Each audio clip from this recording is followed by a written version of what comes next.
Asia की सबसे अमीर कंपनी और रायजादा ग्रुप के अरबों रुपए का बिजनेस एम्पायर आपका इंतजार कर रहा है। वक्त आ गया है कि आप आकर अपना बिजनेस संभाल लें।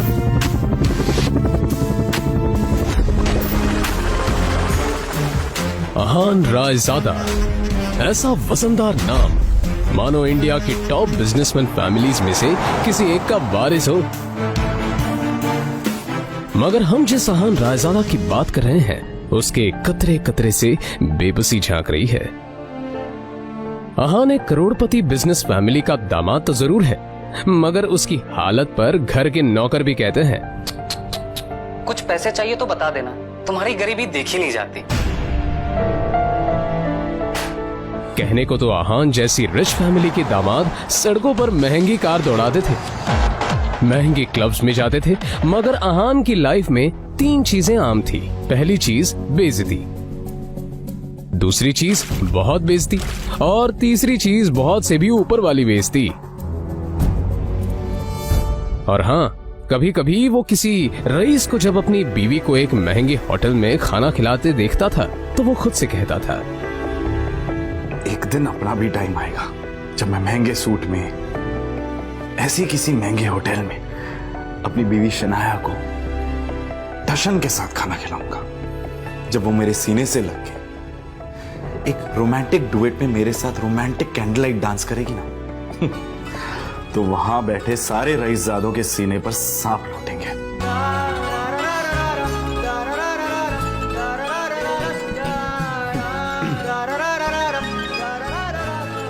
जरूर शनाया ने बहुत अहान चौंक कर उठ खड़ा हुआ।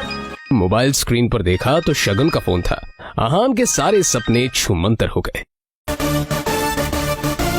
शगुन अहान की बीवी शनाया की कजिन थी जो हमेशा ही अहान को नीचा दिखाने की कोशिश करती थी। मोबाइल की तरफ देखकर अहान ने बुरा सा मुंह बनाया और फिर कुछ सोचकर फोन उठा लिया। मेरे प्यारे जीजा जी, फोन नहीं उठाते आप? ये वो मैम। अच्छा वो सब छोड़िए, आप एक काम कीजिए, साहू ज्वेलर्स पे मेरा एक नेकलेस पड़ा है, मैंने ओनर को कॉल कर दिया है, वहाँ जाके नेकलेस कलेक्ट करके मेरे घर पे आइए। शगुन, मुझे बैंक जाना है और ये मैं बैंक जाने का तेवर किसी और को दिखाइएगा जीजा जी। वैसे भी आपको हमारे फैमिली के टुकड़ों पर ही पलना है ना? तो जितना काम कहा जा रहा है उतना कीजिए। और हाँ, नेकलेस के साथ में ओनर आपको 30,000 रुपए भी देगा, वो लेकर मेरे घर पे आ जाइए और 30,000 रुपए में से 1 रुपया भी कम नहीं होना चाहिए, समझे ना? देखो शगुन, आज तक मैंने कभी चोरी नहीं की।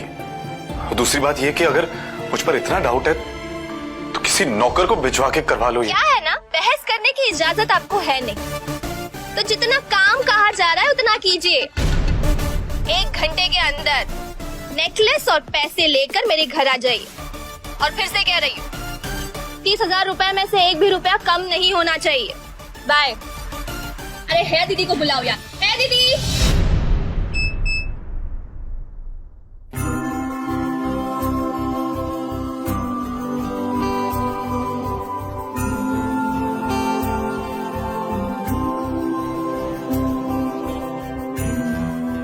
जल्द ही अहान फ्रेश होकर बाथरूम से बाहर आया और जल्दबाजी में अपनी अलमारी की तरफ बढ़ा जिसमें 2 जोड़ी पुराने कपड़े रखे थे। उनमें से जो सबसे साफ कपड़ा था अहान ने उसे पहनने के लिए चुना।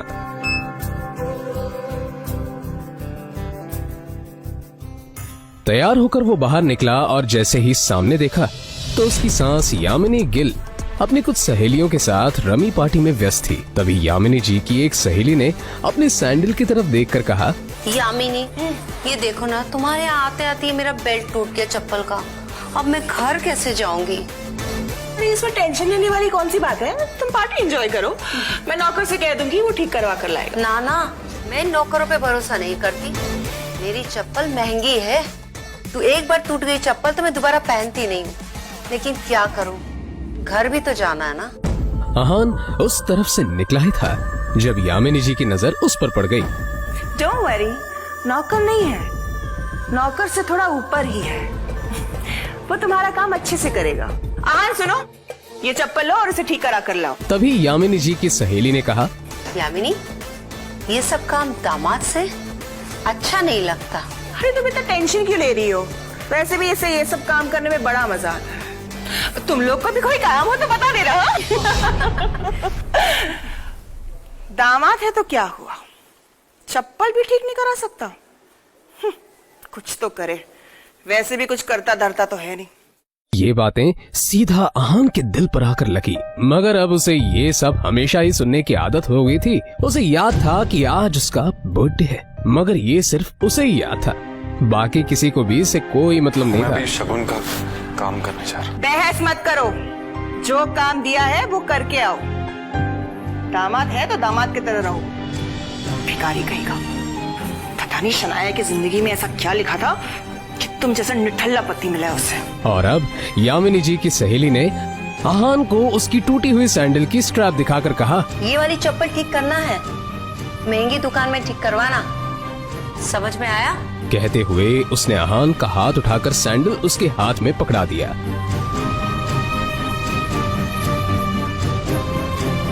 ना चाहते हुए भी आहान को यह काम करना ही पड़ रहा था।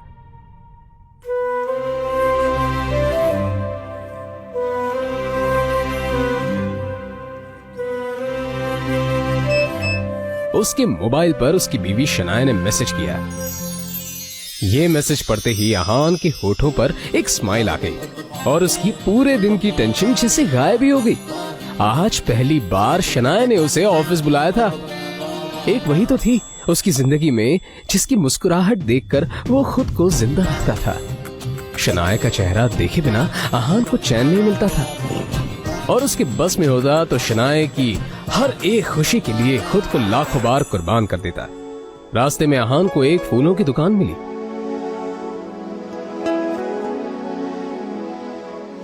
और अपना पर्स निकालकर देखने लगा। उसमें सिर्फ 500 का एक नोट पड़ा हुआ था। जैसे ही आहान वापस मुड़ा तो उसे शगुन का काम और अपनी सास के दिए हुए काम याद आ गए। उसने एक नजर घूर कर उस सैंडल की तरफ देखा और कहा, माफ करना आंटीज और सासू माँ, आप लोगों को सादर प्रणाम, पर शनाया से बढ़कर मेरे लिए और कुछ नहीं है। थोड़ी सी डांट सुन लेंगे आपसे। और फिर उस पैसे से आहान ने शनाया के लिए फूलों का वो बुके ले लिया। आज वो पहली बार गिल कंस्ट्रक्शन के ऑफिस जा रहा था, जो कंपनी गिल खानदान की थी। ये सोचकर आज वो फूला नहीं समा रहा था कि वहां उसका अच्छे से स्वागत होगा, कि तभी सामने से आने वाले एक आदमी से आहान टकरा गया। उसका नाम देव मल्होत्रा था। यू इडियट, दिखाई नहीं देता तुम्हें? पता नहीं कहां से मुंह उठाकर चले आते हैं। इस ऑफिस में तुम्हारी खड़े होने की भी औकात नहीं, और ऐसे टहर रहे हैं जैसे तुम्हारी खालेजी का घर है। कौन हो तुम? शायद देव मल्होत्रा ने भी उसके बदरंग कपड़ों से उसे नौकर या ऑफिस बॉय ही समझ लिया था। मल्होत्रा ने एक नजर नीचे पड़े बुके की तरफ देखा और फिर उसे अपने पैरों तले कुचल के बाहर निकल गया। आहान ने अपना सर झुकाए बस उस बुके की तरफ देखा। उधर शनाया अंदर से ये नजारा देख रही थी। तभी आहान की नजर शनाया पर पड़ी तो एक पल के लिए वो अपनी बेइज्जती भूल गया और वो शनाया के केबिन में दाखिल हो गया। वो शनाया की तरफ बढ़ा। अब जाने भी तो शनाया, जो हुआ मेरे साथ वो हुआ, और तुम इतना टेंशन क्यों ले रही हो? जो बात गई वो बात गई। तभी शनाया चीखते हुए बोली, दूर हटिए आप मुझसे, दूर हटिए। आप चले क्यों नहीं जाते मेरी जिंदगी से? नर्क बना रखी है मेरी जिंदगी। आहान को एकदम से झटका सा लगा। वो खुले मुंह से शनाया की तरफ देखता रह गया। तभी शनाया आगे बोली, पता नहीं कौन से बाबू की सजा मिल रही है मुझे। नहीं, आप चाहते क्या? पापा ने हम दोनों की शादी जबरदस्ती करवाई थी, वरना आप तो कभी मेरे लायक थे ही नहीं। और आज भी आपको पति कहते हुए मुझे शर्म आती। अरे आज वो ड्राइवर नहीं था इसलिए आपको बुला लिया, पर मुझे क्या पता कि मेरा पति इस काम के भी लायक नहीं है। यहां आकर आपने मेरे सबसे पुराने क्लाइंट मिस्टर मल्होत्रा को नाराज कर दिया है। अब कैसे होगा काम मेरा? आंखों में आंसू लिए शनाया ने आगे कहा, मैं जहां पर भी जाती हूँ आप मुझे बेइज्जती के सिवा और कुछ नहीं दे सकते। सिर्फ एक बदनुमा दाग बनकर रह गए हैं आप मेरी जिंदगी पर। इतना कहकर शनाया केबिन के बाहर निकल आई। तभी रास्ते में पड़े बुके की तरफ देखकर शनाया ने कहा, क्या है ये सब? क्या गंदगी फैला रखी है यहाँ पर? फेंको इसे डस्टबिन में। फूल को अपने पैरों से कुचलते हुए आगे बढ़ गई।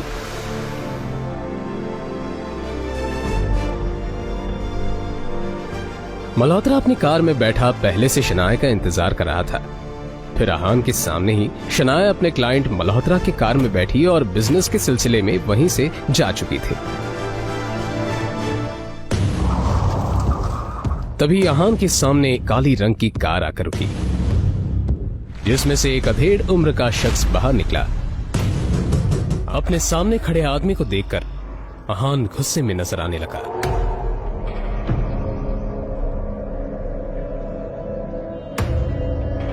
मिस्टर विक्रम, आप यहां पर क्या कर रहे हैं? यंग मास्टर, मैं आपको लेने के लिए आया हूं। देखिए, मैं आपके साथ बहस तो नहीं कर सकता। मैं भी आपके पिताजी का एक नौकर ही हूं। पर हाँ, उन्होंने जो काम बोला है वो तो मुझे करना ही होगा। सीधे पॉइंट पर आइए। पहेलियां बुझाना मुझे पसंद नहीं है। तो मैं आपसे ये कहने के लिए यहाँ आया हूं कि आपके पिताजी आदित्य रायजादा ये चाहते हैं कि आप आकर उनका बिजनेस संभालें। वो इस एशिया का सबसे बड़ा एम्पायर आपको सौंपना चाहते हैं। और आपको लगा कि मैं उनकी बात मान लूंगा? मैं तो उनका नाजायज बेटा हूं। तो फिर ये सब मुझे क्यों देना चाह रहे हैं? फिर जब मेरी माँ बीमार थी और मैं उनके पास मदद मांगने गया था, वो तो मीटिंग में बिजी थे ना। और उसकी वजह से आज मेरी माँ इस दुनिया में नहीं रही, और इसके लिए मैं उन्हें कभी माफ नहीं करूंगा। तो बेहतर ये होगा कि आप चले जाइए। आहान के इस बात पर विक्रम ने एक लंबी सांस ली और फिर कहा, यंग मास्टर, आप तो जानते हैं आपके पिताजी कितने जिद्दी हैं। वो आपको वापस लाने के लिए किसी भी हद तक जा सकते हैं, किसी भी हद तक। उनके सामने कोई औकात नहीं रखता। वो जब चाहे, जिसे चाहे, जहां चाहे पल में मिट्टी में मिला सकते हैं। लेकिन हाँ, जो आपके साथ हुआ उसे भूल जाए और रायजादा ग्रुप को अपना ले। रायजादा तैयार है आपको वो सब कुछ देने के लिए जिसके आप हकदार हैं। आहान ने जैसे अपना आखिरी फैसला सुनाते हुए कहा, आप यहां से चले जाइए विक्रम, और जाके बता दीजिए कि मुझे उनकी दौलत में कोई इंटरेस्ट नहीं, और उनकी सारी दौलत भी मेरी माँ को वापस नहीं ला सकती। और हाँ, ये बात गलती से भी बाहर नहीं आनी चाहिए कि मैं रायजादा खानदान से हूं, और रायजादा ग्रुप का मालिक मिस्टर आदित्य रायजादा का बेटा हूं। चलिए। विक्रम उसे जाता हुआ देखता रहा और फिर अपना मोबाइल निकालकर आदित्य रायजादा का नंबर डायल किया। दूसरी तरफ से आवाज आई, मुझे वो किसी हालत में चाहिए। उसके लिए जो भी रास्ता अपनाना है अपनाओ। मुझे आहान हर हालत में चाहिए।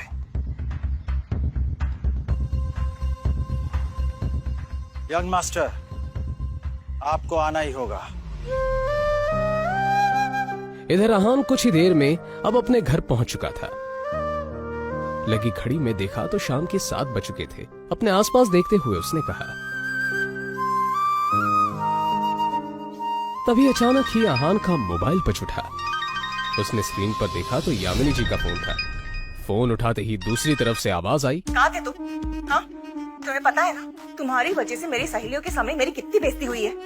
और तुम्हारा फोन क्यों नहीं लग रहा है? हाँ, मैं अभी घर वापस आ गई हूँ। ये बताओ, तुम्हारा फोन क्यों नहीं लग रहा है? माँ जी, शनाया को लेने गया था, उसका फोन। तो फोन दो उसे, उसका फोन भी नहीं लग रहा है। लेकिन माँ जी, शनाया तो मेरे साथ नहीं आई। पर अभी तो तुमने कहा कि तुम उसे लेने गए थे। हाँ, मगर वो अपने किसी क्लाइंट के साथ। आहान का इतना ही कहना था कि तभी यामिनी जी उस पर चिल्लाते हुए बोली, रात होने को आई है और तुम कह रहे हो कि वो किसी क्लाइंट के साथ है। तुमने कुछ गड़बड़ की होगी, इसलिए तुम्हारे साथ तो आई नहीं। अच्छे दामाद तो तुम बन नहीं पाए, कम से कम अच्छी पति तो बनो। तुम्हारे पास 1 घंटा है, किसी भी तरह शनाया को ढूंढकर इस घर में वापस लाओ। आहान ने शनाया का नंबर डायल किया तो वो नहीं लग रहा था। अब सच में उसे शनाया की फिक्र होने लगी थी। कमाल on, Shania, pick up the phone. वो लगातार शनाया को फोन लगाता रहा मगर उसका फोन नहीं लगा। अब परेशान होकर अहान बाहर निकला। अहान के बारे में भले ही मल्होत्रा को नहीं पता था, मगर अहान देव मल्होत्रा के बारे में कई बार शनाया के मुंह से सुन चुका था कि मल्होत्रा उसका पुराना क्लाइंट है और उसका एक नाइट क्लब भी है।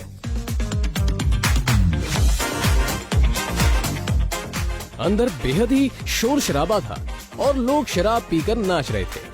अहान ने चारों तरफ देखा पर कहीं भी उसे शनाया नजर नहीं आई।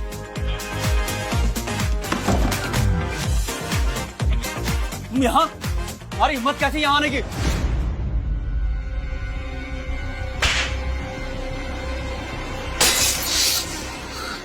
मिस्टर देव मल्होत्रा, मैं शनाया का पति हूं।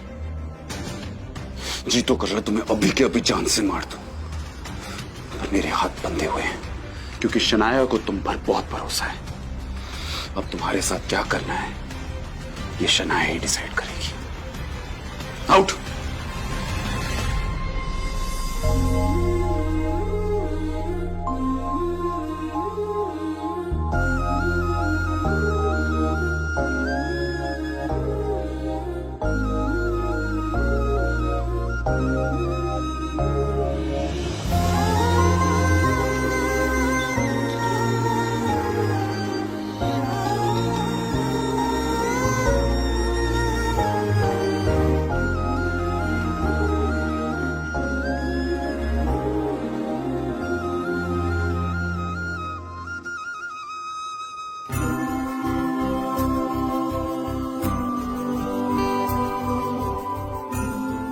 पता है हमारा एक साथ सोना आपको पसंद नहीं है,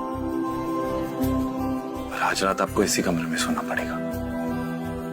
आप ऐसी हालत में नहीं हो जो मैं आपको अकेला छोड़ दूं।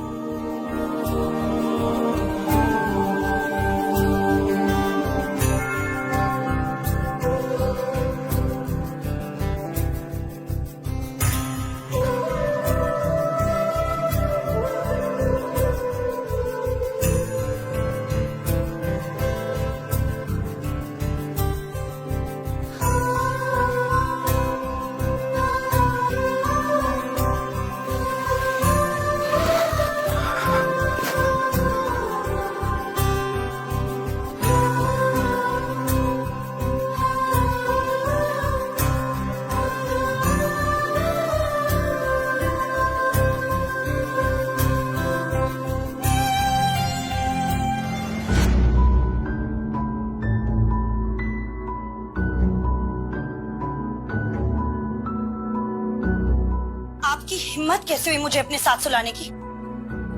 कैसे आई मैं यहाँ? कैसे आई हूँ मैं यहाँ? नहीं, एक सेकंड, आपको पता है ना कि मेरा कमरा अलग है, फिर भी आपने अपने स्तर पर अपने साथ मुझे सुलाने की हिम्मत की कैसे? नहीं, क्यों किया आपने ऐसा? क्यों? शनाया, तुम कल रात को नशे में थी, मल्होत्रा से बचाकर मैं आपको यहाँ लाया, और आपको इस हालत में देखकर आपको अकेला छोड़ना मैंने सही नहीं समझा, इसलिए।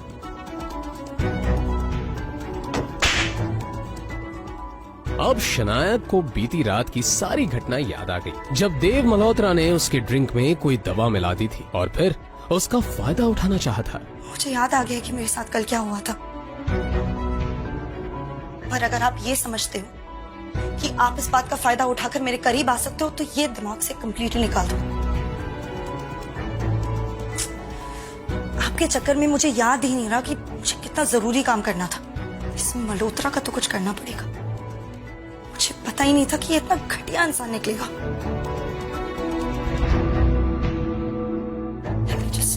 कहते हुए शनाया ने अपना लैपटॉप खोला और ईमेल चेक करने लगी, तभी उसे सामने जो दिखा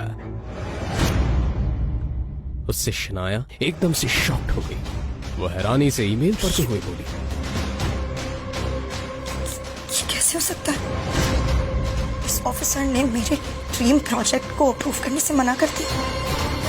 तभी अचानक ही शनाया का मोबाइल बजने लगा उसने स्क्रीन पर देखा तो उसके दादाजी आनंद गिल का कॉल था। गिल कंस्ट्रक्शन कंपनी के बिजनेस से जुड़े सारे अहम फैसले वही लेते थे। शनाया फोन की तरफ ऐसे देखने लगी जैसे अगर उसे उठा लिया तो कयामत ही आ जाएगी। उसे पता था कि बिजनेस से जुड़े फैसले लेने में उसके दादाजी बेहद सख्त हैं। हमारी कंपनी के सबसे बड़े प्रोजेक्ट को तुमसे वापस लिया जा रहा है और साथ ही अब तुम इस फैमिली बिजनेस से अलग रहोगी। तुम्हारा अब गिल कंस्ट्रक्शन से कोई वास्ता नहीं होगा। I hope that is clear.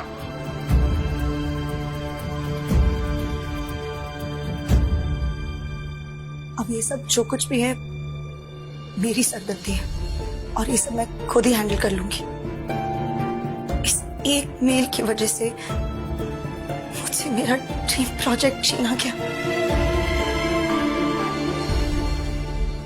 दादाजी ने कहा है कि वो मुझसे प्रोजेक्ट वापस ले रहे हैं और सिर्फ यही नहीं, मुझे कंपनी से भी बाहर किया जा रहा है।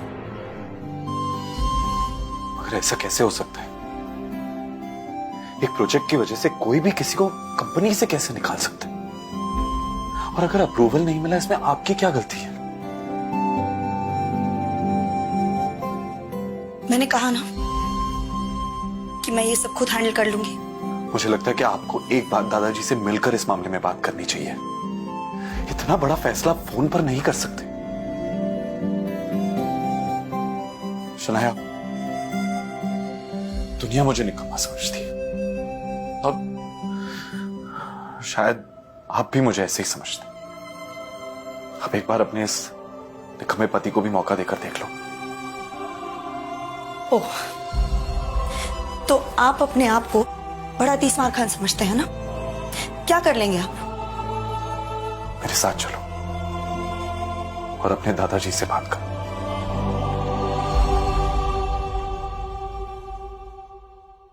चलो। कुछ ही देर में वो दोनों शनाया के दादाजी आनंद गिल के ऑफिस में थे। Shanaya, Aahan, sit down. देखो शनाया, बिजनेस के मामले में मैं बहुत साफ हूं। मैंने जो फैसला लिया है गुस्से में आकर नहीं और ना ही जज्बात में आकर लिया है। ये नई बिल्डिंग का प्रोजेक्ट गिल कंस्ट्रक्शन का बहुत बड़ा सपना था जो अब तक मुकम्मल नहीं हुआ। वाई? दादाजी, आई फील लाइक क्योंकि तुमसे ये काम नहीं हो पा रहा। मैंने ये प्रोजेक्ट तुम्हारे कजन शौर्य को दे दिया है। आज से वो इस प्रोजेक्ट को हैंडल करेगा। तुम घर पर बैठकर आराम करो। पर दादाजी, ये प्रोजेक्ट मेरा सपना है दादाजी। मुझे नहीं पता क्या कमी रह गई जो हमें अप्रूवल्स नहीं मिले, बट आई प्रॉमिस यू किसी भी हाल में मैं अप्रूवल्स लेके रहूंगी। दादाजी प्लीज शौर्या को ये प्रोजेक्ट देने से पहले मुझे एक आखिरी मौका दीजिए प्लीज दादाजी। ठीक है, मगर ये काम आज ही होना चाहिए। I hope I am clear on that. जी दादाजी, एब्सोल्युटली।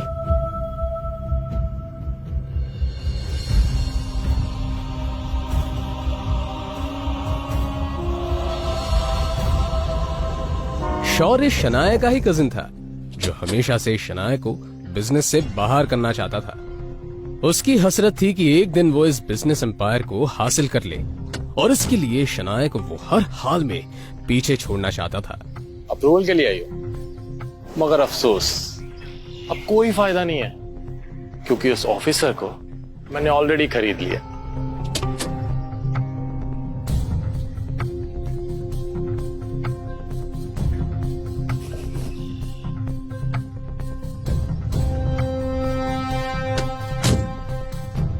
लाइफ पे तो बड़ी मस्ती कर रहे थे। मिस्टर सक्सेना,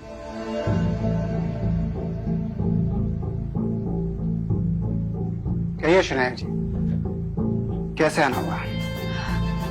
गिल कंस्ट्रक्शन की जो बिल्डिंग है उसके सारे डॉक्यूमेंट्स कंप्लीट है और हर जगह पर सारे नियमों का पालन भी किया गया है। बावजूद इसके हमें अप्रूवल नहीं मिला।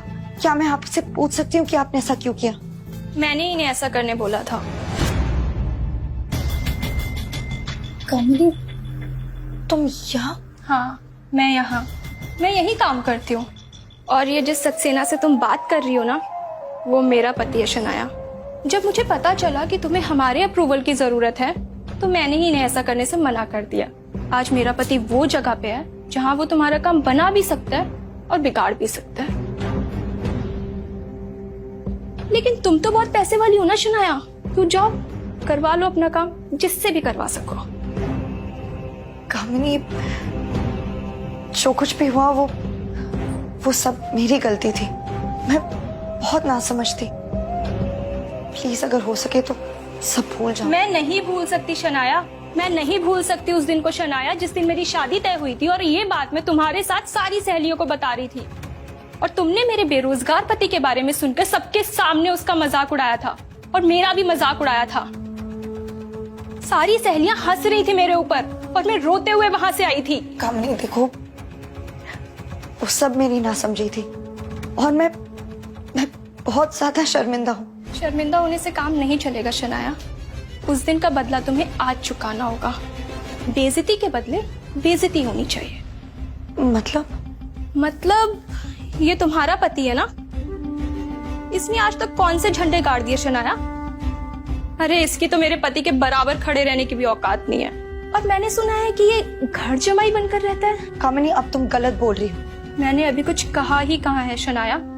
ठीक है, अब सुनो, अगर तुम्हें अप्रूवल चाहिए तो तुम्हारे पति को बोलो मेरे पति के सामने हाथ जोड़ के गिड़गिड़ा के अप्रूवल की भीख मांगे। कामिनी, तुम बाहर का रास्ता उधर है शनाया।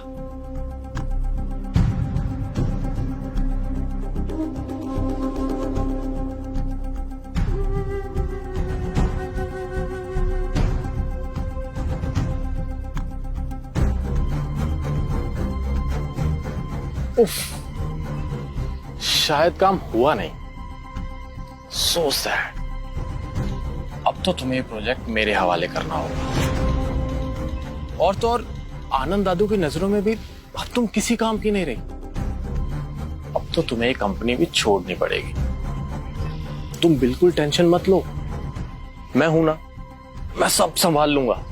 तुम बस घर पर आराम करो अपने उस निकम्मे पति के साथ, उसकी निकम्मी बीवी बनकर। और वो तुम्हारा पति कहाँ रह गया? वापस नहीं आया तुम्हारे साथ?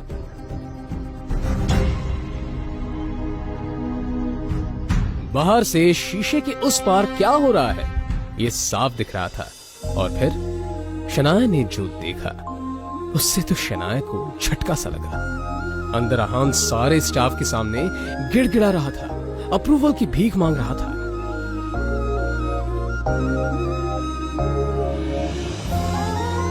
सचमुच बहुत प्यार करता है तुमसे, तुम्हारे लिए कुछ भी कर सकता है। वैसे कहाँ से मिला तुम्हें ये? है, मुबारक हो, तुम्हें तुम्हारा अप्रूवल मिल चुका। मगर ये कैसे हो सकता है? मैंने तुम्हारे पति को पैसे दिए हैं। वो तुम्हें वापस मिल जाएंगे। मेरे लिए मेरा बदला ज्यादा जरूरी था।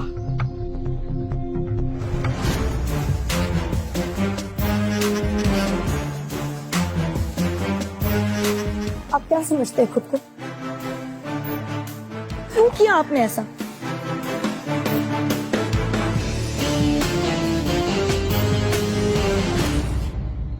तुझे क्या लगता है कि तेरे ऐसा करने से शनाया को सब कुछ वापस मिल जाएगा? मैं इसे कहीं का नहीं छोड़ूंगा।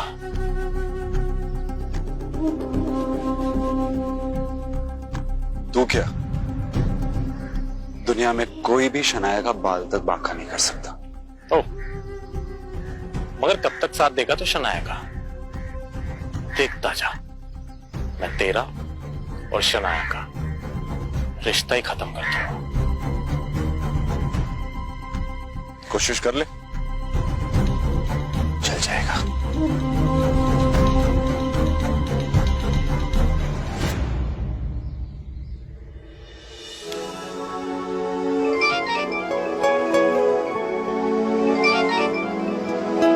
जी दादाजी। तुम्हारी कामयाबी की खुशी में हमने आज पुराने घर पर पार्टी रखी है।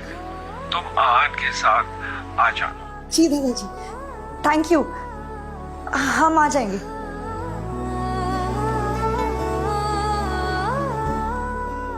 क्या वो दादाजी ने पुराने घर में पार्टी रखी है और हम दोनों को बुलाया है।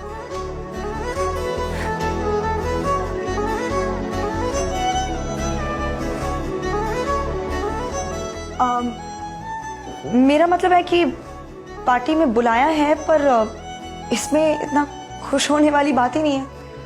उन्होंने कहा है कि आप सिर्फ हमें छोड़ने चलेंगे बस। आहान भी अंदर ही अंदर काफी खुश था, मगर उसने ये अपने चेहरे पर जाहिर नहीं होने दिया।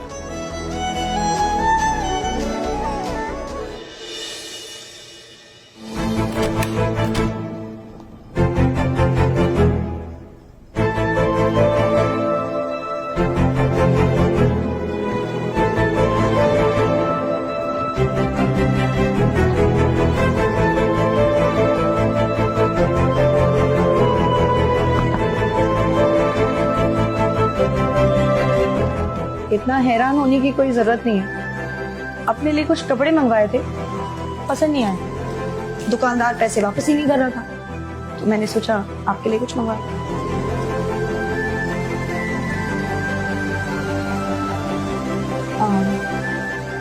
चलते हुए पहन लीजिएगा।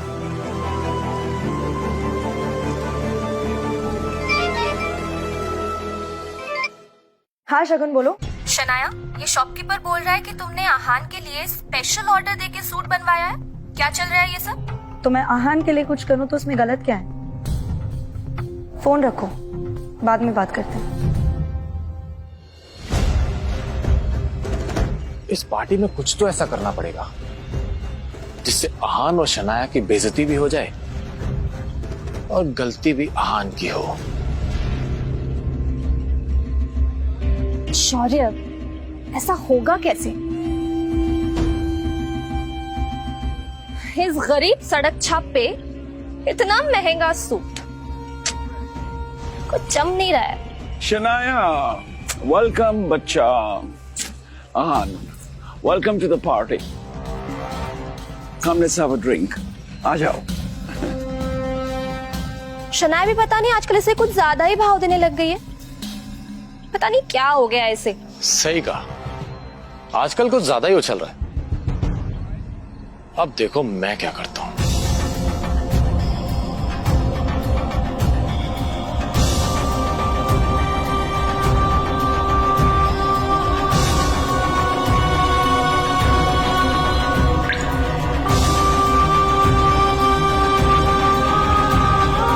अरे आहान, आज ये सूट कहां से मारा?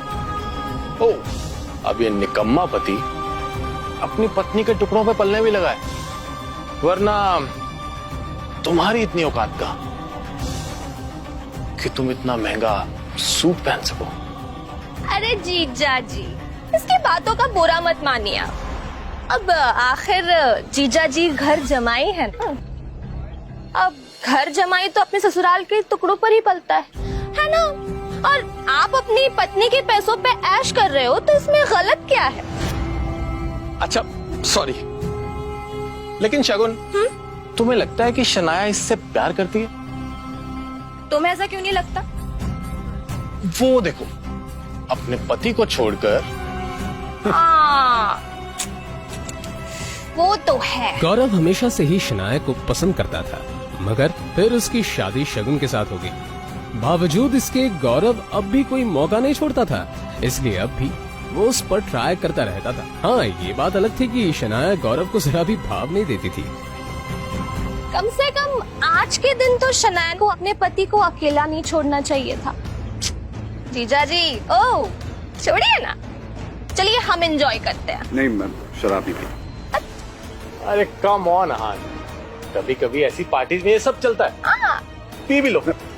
अरे लो यार, P low. That's like a good boy. ओ जीजा जी, हमारे ग्लास से नहीं पियेंगे? इतना भेदभाव? चलिए, come on, finish it. Come on, come on, come on, come on. You have to do this. You have to do this. Come on, come on. Bravo, जीजा जी.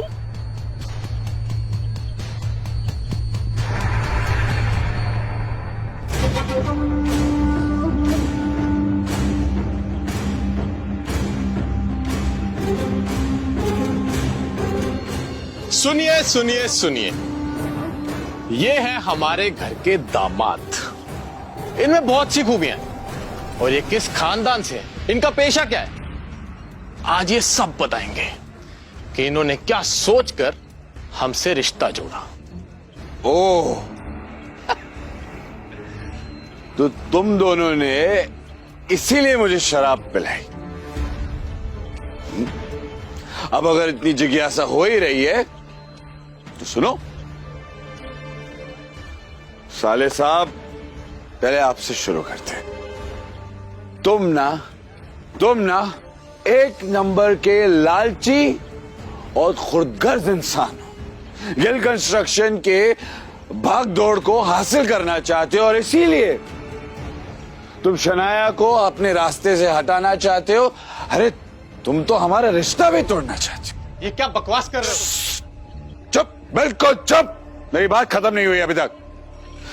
हाँ, तो तुम इस बिजनेस को हासिल करने के लिए तरह तरह की चालें चलते हो।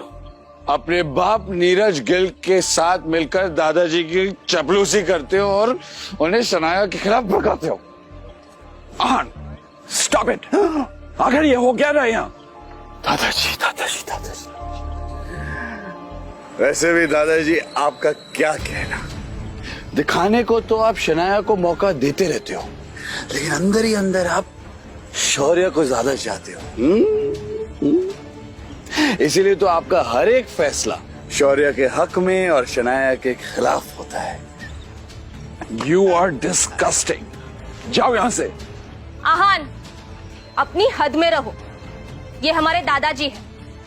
तुमसे उम्र, रिश्ते और ओहदे में सबसे बड़े हैं। शगन,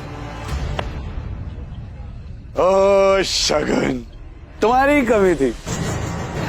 क्या है, मुझे पता है कि शनाया के खिलाफ तुम और शौर्य अब एक हो चुके हो। आखिर तुम शौर्य के चाचा की बेटी जो हो। अंदर ही अंदर तुम एक दूसरे के बारे में जो भी कहो, पर जब बात शनाया की आती है मुझे पता है कि तुम दोनों एक हो जाते हो। इसीलिए मुझे शराब पिलाई ताकि तुम मेरी बेइज्जती कर सको, है ना? पर तुम लाख कोशिश करो, मैं शनाया के साथ हूं और मेरे होते हुए शनाया का कोई कुछ नहीं बिगाड़ सकता। सच कहूं, शौर्य, तो एक शनाया ही है जो तुम सबसे ज्यादा टैलेंटेड है, सबका ख्याल करती है, सबका फिक्र करती है, लेकिन भेदभाव भी उसी के साथ हो रहा है। अपनी ये बकवास बंद करो। ऑलरेडी बहुत बेइज्जती करवा चुके हो तुम। निकल जाए यहां से। तू कल भी शनाया की जूती के बराबर था और आज भी वही है। आज तुम दोनों ने बेशर्मी की सारी हदें पार कर दी। किसी को नीचा दिखाने के लिए कोई इतना गिर सकता है, ये मैं पहली बार देख रही हूं। आज के बाद आहान को कुछ भी कहने से पहले एक बात याद रखना, ये मेरे पति हैं और जो तुम लोगों के लाख कोशिशों के बावजूद भी ना बदल नहीं सकते। इसलिए अगली बार आहान के साथ कुछ भी गलत करने की कोशिश की ना तो मुझसे बुरा कोई नहीं होगा। चलिए। ये सब क्या है शौर्य? ये आहान हमारे खानदान पर धब्बा बन चुका है आंटी, और ये शनाया ये इसी के साथ रहना चाहती है। हाँ, लेकिन हम कर भी क्या सकते हैं? शनाया के पापा ने इस मुसीबत को हमारे गले बांध दिया है। कर सकते हैं, हम बहुत कुछ कर सकते हैं। अगर आप चाहें तो हम इनका रिश्ता भी खत्म कर सकते हैं। रियली? मगर कैसे?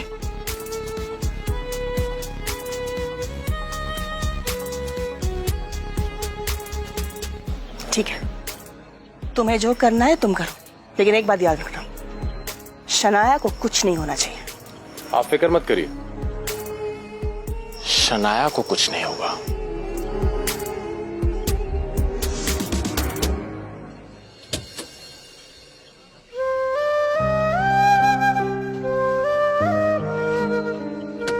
आज जो कुछ भी हुआ है उसे भड़काने में जरूर शौर्य और शगुन का हाथ है। मगर जो भी हो, आखिरकार आहान के दिल में छुपी हुई फीलिंग्स तो सामने आ गई। अब मैं कॉन्फिडेंट हूँ कि आहान भी वही महसूस करता है जो मैं करती हूँ।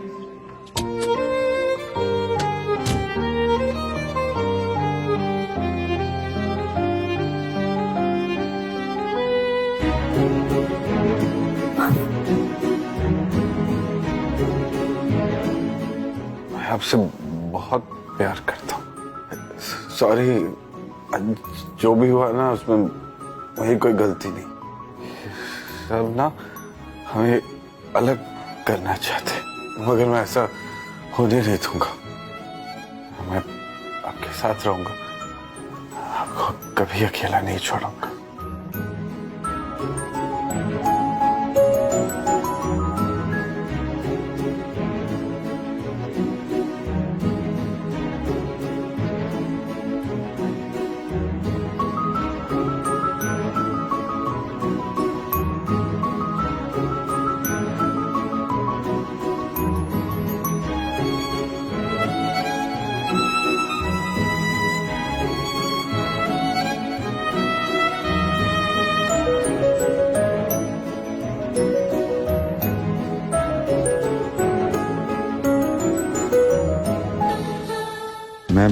मैं यहाँ कैसे आया? क्या हुआ है मेरे साथ? कल रात को काफी ज्यादा हो गया था। अब मैं शनाया को कैसे फेस करूंगा? खैर, देखा जाएगा।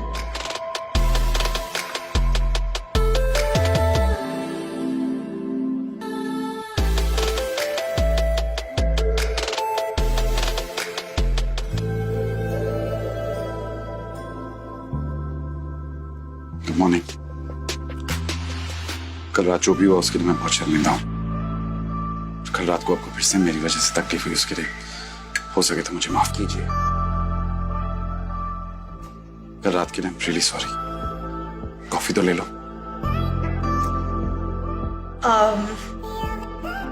एक्चुअली वो मुझे फ्रेश होने जाना है, बहुत काम है, लौट कर पी लूंगी।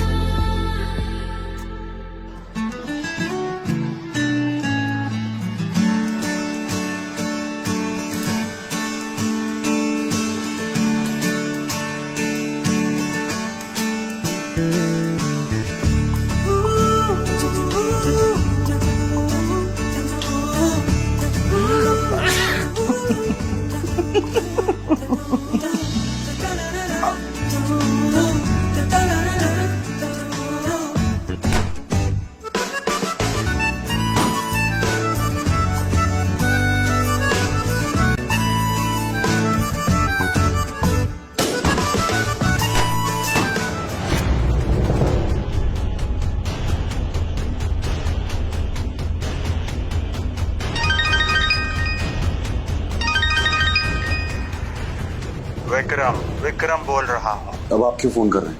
अपने फैसले के बारे में क्या सोचा है यंग मास्टर? मैंने आपसे कितनी बार कहा है मेरा पीछा छोड़ दीजिए, मुझे बार बार फोन मत कीजिए। मैं नहीं चाहता कि कोई भी जाने कि मैं एक अमीर ज़ादा हूं। ये बात सीक्रेट ही रहनी चाहिए।